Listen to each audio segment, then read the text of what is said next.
출애굽기를 하고 난 이후에 하나님께서 그 믿음의 선진 아브라함, 이삭, 야곱 그 후대들에게 자신을 처음으로 계시하시는 장면이 출애굽기 15장에 나옵니다. 십계명 이전에 나오는 사건인데요. 그때 하나님은 자신을 소개하기를 나는 너희를 치료하는 여호와임이라 라는 말씀을 하십니다. 출애굽 자유를 얻은 그 첫 세대들이 가장 먼저 들었던 하나님의 하나님 되심은 치료하는 하나님이라. 참 담겨있는 의미가 크죠. 인간의 모든 행동과 모든 행복에 대한 추구와 또 모든 실망과 좌절과 낙심, 그 모든 것은 다 인간이 아프기 때문이다 그런 겁니다. 단순히 육체가 아픔만이 아니라 마음이 아픈 사람도 있고 또 정신이 아픈 사람도 있고 또 영이 아픈 사람도 있다는 얘기입니다. 그 경중의 문제가 있어서 그렇지 모든 사람은 다 아프다는 거예요. 우리가 오늘까지 달려오고 살아가고 또 추구하는 모든 것이 알고 보면 낫기를 소망하는 삶의 몸부림이라는 거죠. 하나님이 말씀하시기를 나는 너희를 치료하는 여호와임이라. 너희 인생의 모든 문제, 너희의 마음과 생각과 삶의 모든 고통에 관한 모든 문제, 통증을 유발하는 인생의 문제이든 아니면 통증을 유발하지 않는 질병이든 모든 질병은 결국 사망을 불러올 것이 고통을 불러올 것인데 그 모든 질병을 치료하는 분은 나 여호와다. 오늘도 하나님께 나와 예배하는 이 시간에 하나님의 거룩한 임재하심이 여러분의 육과 영과 마음과 생각과 삶 가운데 임하여서 깨끗이 낫는 역사들이 일어나기를 주의 이름으로 축원합니다. 고침바다의 인간들 나타나신 하나님의 사랑의 모습이 오늘 본문에 나오죠. 명절이 있었던 사건입니다. 우리 명절 지금 보내고 있는데요. 유대인들 명절 보내면 참 거창하게 유월절로 여겨지는 이 본문, 수십만의 사람들이 성전에 와서 양을 바치고 소를 바치고 하면서 그렇게 기쁨으로 하나님을 예배하는 그때에 명절 그 예루살렘 양문 옆에서 양들이 지나다니는 문입니다. 느헤미야가 성벽 중건할 때 제일 먼저 세웠던 문이 양문인데 이 양문 옆에 하나의 못이 있었습니다. 베데스다라고 하는 못인데 자비의 집입니다. 그 히브리 자비의 집이라고 하는 그 연못이 있었습니다. 그 연못에 행각 5이 있었다. 지붕이 있고 기둥만 있는 그런 집 같은 구조 5이 있는데 거기에 많은 병자가 있었습니다. 맹인, 다리 저는 사람, 혈기 마른 사람, 여러 사람들이 모여서 물의 움직임을 주시합니다. 너무나도 잘 아는 얘기죠. 천사가 가끔씩 내려와서 물을 이렇게 휘저을 때 가장 먼저 들어가는 사람은 어떤 병에 걸렸든지 낫게 되밀어라. 참 야박하고도 그러나 희망인 그런 얘기죠. 거기에 38년 동안 누워있는 병자가 있었습니다. 예수님이 그 사람을 찾아가요. 명절이 얼마나 기쁜 날입니까? 모두가 명절 기쁨으로 즐거움으로 그렇게 절기를 충만한 가운데 보내고 있을 그때에 명절과 무관하게 죽어가고 꺼져가는 한 사람, 아무도 그를 주시하지 않는 그 한 사람에게 예수님이 찾아가셔서 행하신 이 기적, 참 예수님의 안목은 좀 다르죠. 누가 이 명절에 이 사람을 주목하겠습니까? 예수님께서 이 사람에게 찾아가십니다. 병이 벌써 오래된 줄 아십니다. 그리고 물으시죠. 내가 낫고자 하느냐? 예수님께 대답을 합니다. 주여, 물이 움직일 때 나를 못에 넣어주는 사람이 없어. 내가 물에 들어가려고 했지만 끝내 못 들어갔습니다. 이런 얘기를 합니다. 예수님께서 일어나 너희 자리를 들고 걸어가라. 순간 낫습니다. 이 사람이 자리를 들고 걸어 다닙니다. 그러다가 나중에 예수님 다시 만나죠. 예수님 만나서 더 중요한 얘기 하십니다. 보라, 네가 나았으니 더 심한 것이 생기지 않게 다시는 죄를 짓지 말라. 이렇게 끝납니다. 이 베데스다 연못가에서 일어난 기적을 우리가 좀 끊어서 많이 보지 않습니까? 중간에 끊어서 내 자리를 들고 걸어가라 했을 때 나았던 것까지만 끝나고 보는데 전체를 다 보아야 하는데요. 오늘 이 치료하시는 그리스도 예수, 하나님의 치유의 손길로 오신 그리스도 예수의 치유하심이 어떻게 일어나는지 한번 보고자 합니다. 일단 예수님은 인생의 모든 문제를 치료하신다는 사실입니다. 믿음은 대상을 믿는 거죠. 예수님이 누군지 알고 믿는 겁니다. 모르고 믿으면 미신이죠. 예수님이 누군지를 알아야 할 것인데 그분은 오늘 치료자로서 본문에 등장을 하십니다. 근데 그 치유하는 질병이 오늘 보니까 오래된 질병, 이 사람 38년 된 병이었습니다. 아마 나이가 꽤나 많았을 것입니다. 38년이었으니까 아마 인생 중반 넘어갔을 겁니다. 인생 노년쯤 되었을 수도 있을 겁니다. 왜냐하면 38년 동안 벌써 병을 앓았거든요. 벌써 뭐 20세부터 하면 58이고 30세 하면 68이고 뭐 40살 넘어가서 알았으면 거의 뭐 이제 그 당시 인생 끝자락에 있는 분인데, 한 사람의 인생을 망쳐버린 인생의 문제, 한 사람의 인생을 완전히 송두리째 앗아가 버린 이 문제, 원래 이 사람은 이러다 그냥 죽는 거예요. 38년 동안 못 고친 질병은 못 고치는 거죠. 근데 이렇게 큰 중병의 문제를 예수님께서 치료하셨다는 것을 보셔야 됩니다. 대표적인 의미가 있는 거죠. 예수님께서 치유하지 못할 질병은 없습니다. 질병뿐만 아니라 뭐 질병만 병입니까? 삶에 어그러진 문제도 얼마나 많습니까? 뭐 보이는 다리만 아픈 사람이 있는 게, 인생의 그 삶의 삶 자체가 굉장히 힘든 사람도 있지 않습니까? 근데 어떤 인생이든 질병이든 아니면 38년 동안의 문제든 한 사람의 인생을 망쳐버릴 정도의 중대한 문제일지라도 예수님은 다 고치십니다. 그 예수님을 믿는 믿음이 있기를 바랍니다. 예수님 그런 분이, 알고 믿어야 돼요. 예수님이 오늘 오셔서 이렇게 쓸쓸하게 죽어가는, 어느 누구도 관심 갖지 않는 그런 누워있는 이 사람에게 와서 질문하십니다. 네가 낫고자 하느냐? 중요한 질문이에요. 예수님 말씀으로 오셨다고 지난번에 말씀드렸죠. 이분 한마디 한마디는 버릴 게 없는 거예요. 이 한 말씀에 어떻게 응답하느냐에 따라서 되고 안 되고의 문제가 있는 거죠. 내가 낫고자 하느냐? 근데 이상하죠. 왜냐하면 예수님 이미 병이 벌써 오래된 줄 아셨다.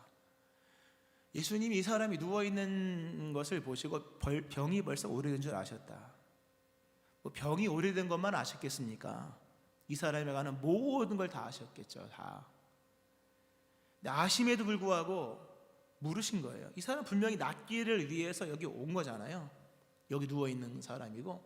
그럼에도 예수님은 우리 행동으로 보여주는 것도 중요하지만 우리 입을 통해서 그분과 마주하는 대답을 하기를 원하시는 거예요.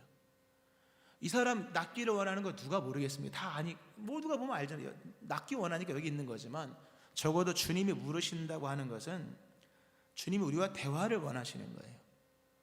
그냥 삶으로 보면 모릅니까? 이 얘기가 아닌 거예요. 주님과 이 대화의 한 질문을 통해서 이 사람 심령 깊은 곳으로 들어가기 원하시는 것이고, 연결을 시켜 나가시는 것이고, 우리 교동만한 것처럼 붙어 있기를 원하시는 거예요. 내가 낫고자 하느냐? 이 질문 앞에 본질적인 마음의 자세를 주님 앞에 오픈해야 됩니다. 주님, 제가 낫기를 원합니다. 이 대답을 하셔야 돼요. 너무나도 뻔한 질문, 보면 모릅니까? 이 상황에서 그게 말이나 됩니까? 이렇게 그런 얘기일지라도 주님의 부르심, 주님의 물으심, 주님 요구하심에는 언제나 진지하게 대답을 하셔야 돼요. 다 알고 물으셨다고 하는 것은 마음을 듣기를 원하시는 거잖아요. 우리 하나님은 우리에게 뭐 몰라서 기도하라고 한 거 아니죠.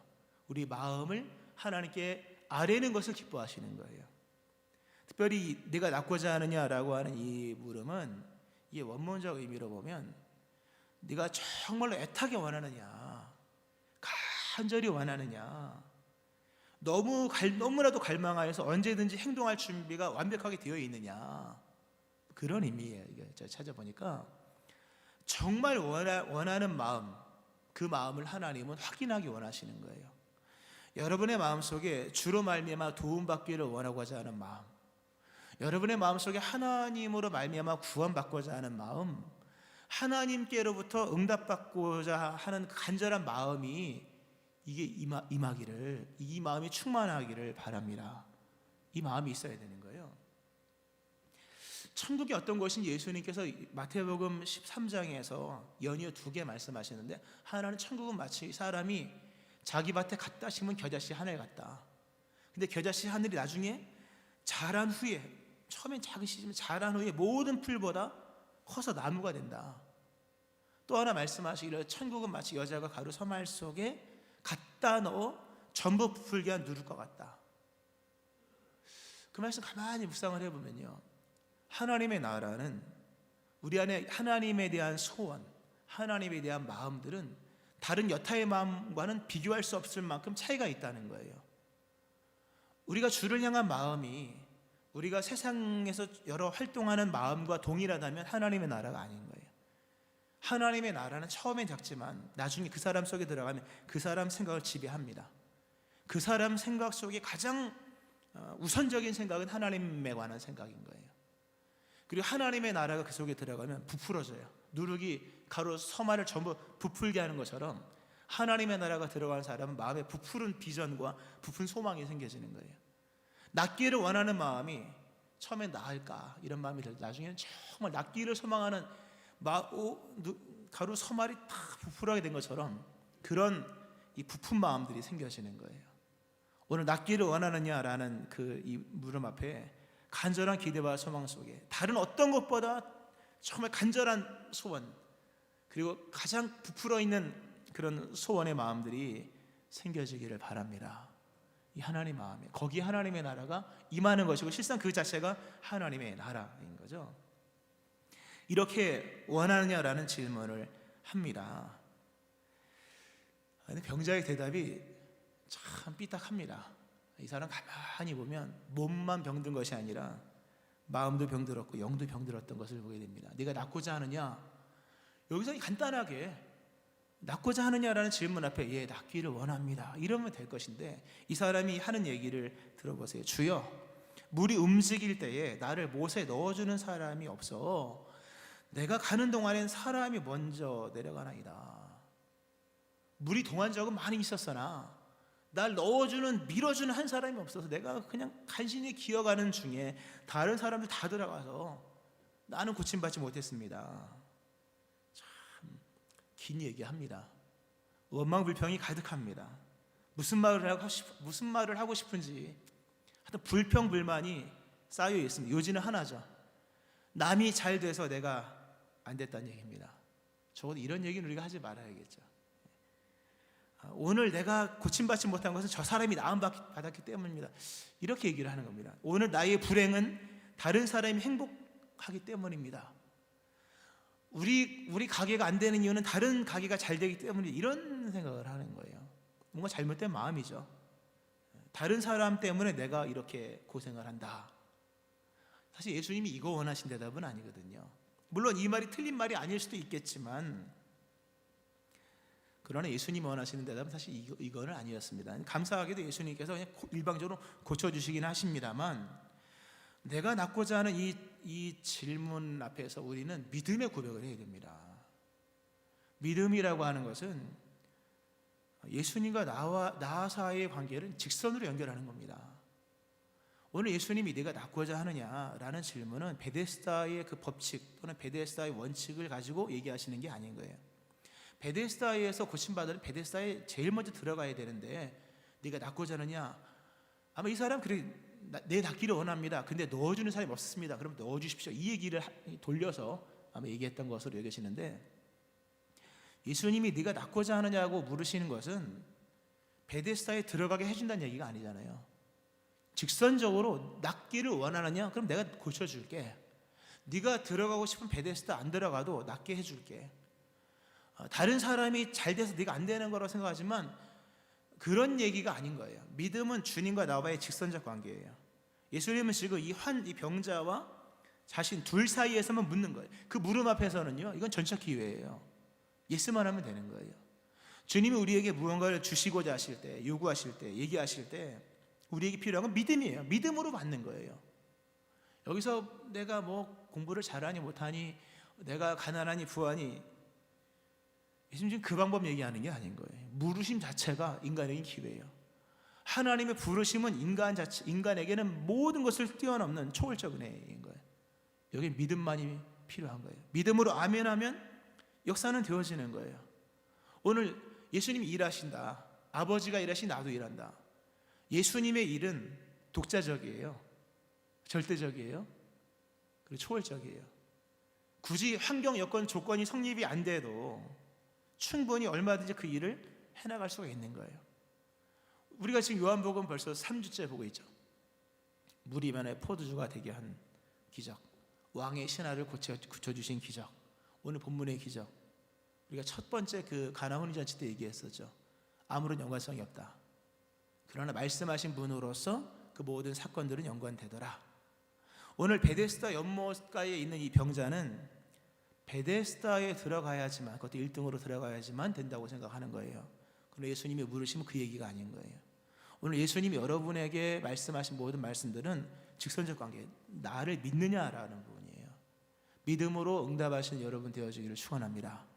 받을 자격이 없어도, 조건이 성립이 안 된 것 같다 할지라도, 또 능력도 없고, 또 오늘 보면 여기 신앙적 요소가 아무것도 없어요. 사실요. 믿음이 없다 할지라도 적어도 물으시는 주님 앞에는 믿음으로 아멘하는 이런 신앙이 필요한 거예요. 오늘 모든 조건을 뛰어넘어 네가 낫고자 하느냐 할 때 아멘할 수 있는 믿음이 생겨지기를 축원합니다. 자, 그 예수님께서 이 사람의, 그래도 예수님 참 감사하죠. 이렇게 삐딱한 사람, 사회에 대한 불평과 원망이 꽤나 많은 사람, 그리고 정직하지도 않아요. 사실 왜냐하면 자기도 고침받고 난 이후에 그렇게 공짜로 고침받았으면 기다렸다가 연못가에 있는 사람 한 명쯤 던져주고 가서야 할 텐데 본인도 안 하잖아요. 본인도 못할 것을 사회에다 요구한다거나, 또는 그 불특정 그 누군가에게 요구하는 이 사람. 근데 그럼에도 예수님께서 이 사람을 정말 일방적으로 고쳐주십니다. 참 은혜가 대단한 은혜죠. 자, 이제 예수님께서 여기서 얘기하신 장면을 보세요. 네가 낫고자 하느냐? 그 다음에 예수님 하신 말씀이 일어나 너의 자리를 들고 걸어가라 랍니다. 일어나라까지는 이제 치우죠. 일어나 너의 자리를 들고 걸어가라.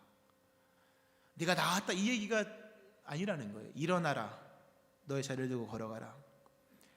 이게 이제 원문적으로 보면 돌아다녀라, 일어나서 돌아다녀라 라는 뜻이고요. 더 정확히 해석하면 계속 걸어다녀라. 일어나서 계속해서 걸어가라는 거예요. 그러니까 뭔가 방향이 있다는 얘기죠. 고쳐주고 나신 이후에 나았다로 끝나는 게 아니라 일어나서 이제는 돌아다녀라, 걸어가라. 그것도 계속해서.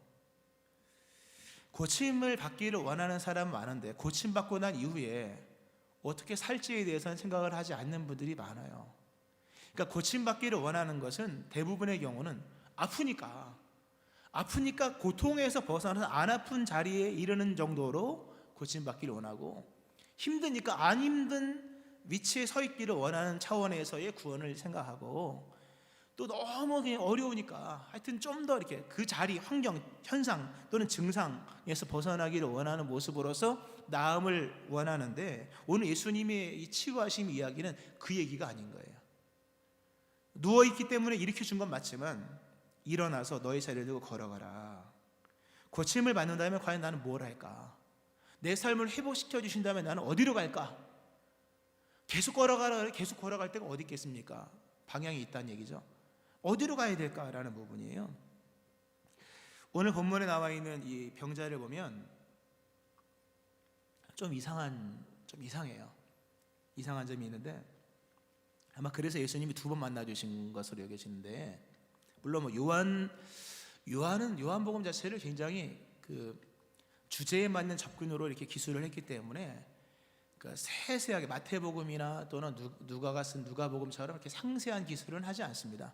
그 중요한 것만 기술하고 넘어가는 그런 특징이 있긴 합니다만, 이 본문의 병자는 고침받고 난 이후에 또 고침받을 때도 그렇고 좀 뭐 이상합니다. 좀 비교를 하자면 사도행전 3장에 보면 성전 미문 곁에 있었던 안진병이 고치는 내용이 나옵니다. 거의 비슷한 장면이에요.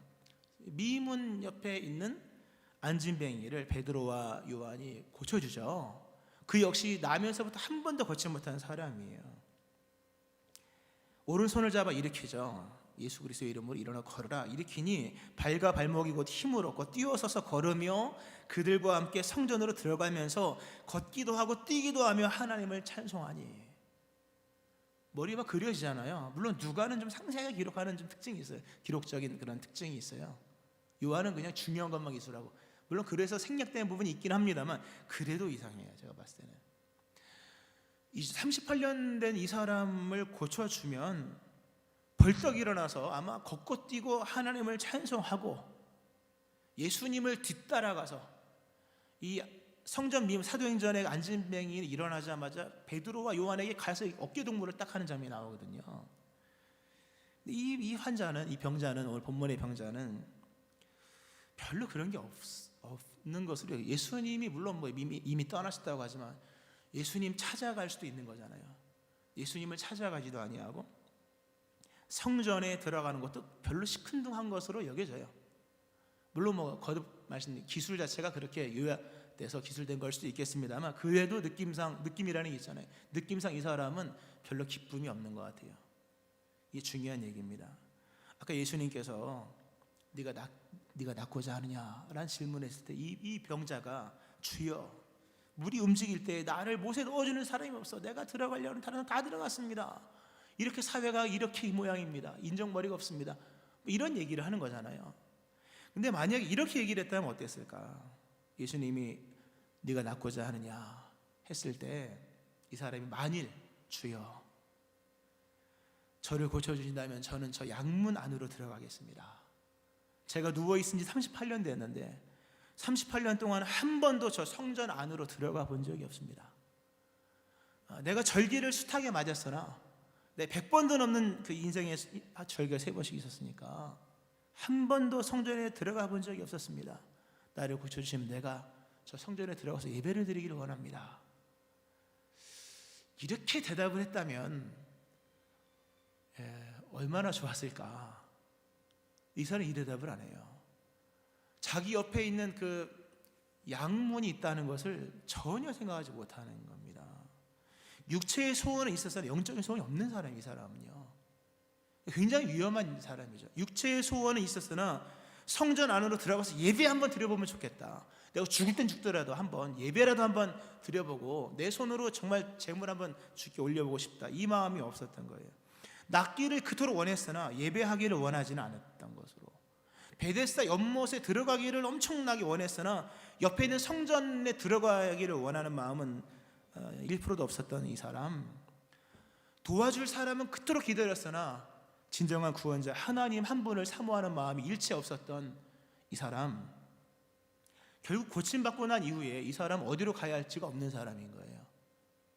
그래서 이 본문 전체를 봐야 되는 겁니다. 우리는 고침받기를 원하죠. 주여 내가 낫고자 하느냐라는 질문은 정말 이건 은혜예요. 이런 질문 오면 그냥 대답하면 되는 거예요. 그러나 그 이후에 무엇을 할지를 준비를 하고 있어야 되는 거예요. 내가 너에게 무엇 해주기 원하느냐, 너는 내게 구하라. 솔로몬에게 나타났던 말씀이죠. 다윗에게도 물으신 질문이고 오늘 이 사람에게도 질문할 질문이고 우리에게도 질문하는 질문인데, 많은 사람이 이 질문을 받아 치유받고 고침받으나 이후의 삶에서 어디로 가야 할지, 일어나서 돌아다녀라 어디로 돌아다녀야 할지, 일어나서 계속 걸어가라 어디로 걸어가야 할지가 없는 사람들인 거예요. 이 사람 읽어보면 느낌이 전혀 없어요. 성전에서 예수님 만났지만 예수님 반갑습니다 뭐 이런 얘기도 없는 것으로 여겨집니다. 그 마음의 소원이 없었던 거예요. 아픔에서 벗어나기만 원했지 정말 하나님이 원하시는 뜻에 대한 소원은 없었는데요. 여러분에게 하나님의 소원이 임하기를 축원합니다. 고침받고 나음받고 회복되고 잘되고 난 이후에 뭘 할까라는 질문 앞에서 있어야 되는 겁니다. 우리의 소원 어디 있는가? 예수님이 이 사람 다시 만나시고 나서 중요한 얘기 하시죠. 보라, 네가 나았으니 더 심한 것이 생기지 않게 다시는 죄를 범하지 말아라. 아마 충격받았을 거예요. 더 심한 것이 있다니, 38년 동안 누워있는 것보다 더 심각한 게 있다니, 이걸 생각 못했을 겁니다. 38년이면 말이 38년이죠. 38년 동안 병상에 누워있으면 이거보다 더 심각한 문제가 어디 있겠냐마는, 예수님 보셨을 때는 인간에게 있는 진짜 중요한 문제는 38년 동안 누워있는 질병보다 더 큰 문제라는 거예요. 여러분의 인생에 있는 문제보다 더 큰 문제가 여전히 남아있다는 거예요. 무슨 문제일까? 요한복음상으로는 영생의 문제죠. 영생의 문제는 우리가 이 땅에서 겪는 어떤 문제보다 큰 문제입니다. 이 사람 고침받고 난 이후 어디로 다녀야 될지 막막했던 것 같아요. 예수님 말씀하시기를 보라, 나았으니 더 심한 것 생기지 않도록 다시는 죄를 범하지 말라. 네가 어디로 갈지는 네가 정하는 거지만 적어도 죄를 짓는 자리는 가지 말아라. 할렐루야. 죄를 짓는 자리는 가면 안 된다. 왜? 더 심한 문제를 불러온다. 이 사람이 비전이 있는지 소망이 있는지 는 모르겠습니다만 그러나 기억을 하고 있어야 됩니다. 죄의 문제는 보다 심각한 문제를 불러온다. 얼마만큼 심각한 문제? 38년 동안 누워있는 문제보다 더 심각한 문제. 어디로 갈지는 모르겠죠. 그러나 영생에 관한 문제가 제일 심각한 문제다 라는 것을 인정한다면 어디로 가야 할지는 정해져 있는 거예요. 죄의 문제가 가장 심각한 문제라고 여겨진다면 어디로 가야 할지는 정해져 있는 거예요. 일어나 돌아다녀라, 어디로 돌아다닐지 정해주진 않았어요. 그러나 더 심한 것이 생기지 않도록 다시는 죄를 범하지 말라는 말씀을 봤을 때 중요한 게 뭔지는 알아야 된다. 죄의 문제는 중요하다. 영생의 문제는 중요하다. 그러므로 그 중요한 것을 염두에 두고 머리에 생각 앞에 두고 그리고 돌아다녀라. 그러면 결국 가야 할 방향이 생겨지죠. 영생의 문제가 제일 중요한 사람이라면 그 사람의 삶의 동선은 하나님께로 잡혀 있을 거예요. 주께로 나가시기를 축원합니다. 죄의 문제가 제일 심각한 문제를 불러온다면 죄는 짓지 말아야죠. 근데 사람은 죄 안 짓고 못 사니까 죄의 문제 해결해야죠. 죄의 문제가 제일 심각한 문제라고 한다면 그걸 그렇게 인정한다면 그 사람의 삶의 동선은 그리스도 예수의 십자가를 향해 나갈 겁니다. 믿고 깨닫기를 축원합니다. 많은 사람들이 고침받기를 원해요. 근데 그건 고통의 아픔, 증상에 반하는 차원에서의 원함인 것뿐이에요. 대부분의 경우는 안타까운 거죠.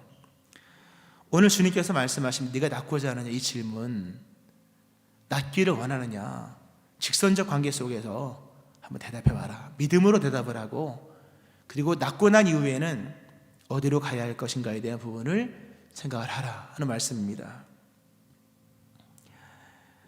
우리 그리스도 예수 안에서 오늘 하나님께서 우리에게 오셨습니다. 오셔서 내가 낫고자 하느냐 믿음으로 낫기를 원한다고 대답을 하셔야 될 것이며 낫고 난 이후에 어디로 가야 할지를 생각해야 될 것이며 가장 중대한 것을 놓쳐버리면 더 심각한 일이 생길 수도 있다는 것을 깨달으면서 그리스도 예수 안에서 죄로부터 자유하게 되어졌고 또 앞으로 많은 것 자유케 하실 텐데 이제 이 자유를 또 주시는 새로운 자유를 주를 예배하는 일에 써야 할 것이며 주께로 나아가는 일에 써야 할 것이며 죄의 문제가 이렇게 심각한 문제이므로 그리스도 예수의 십자가를 향해 나가는 삶의 방향과 동선과 움직임과 마음의 자세, 이것이 있을 때 그에게 주어진 치유분은 완전한 치유로 나타나는 거예요.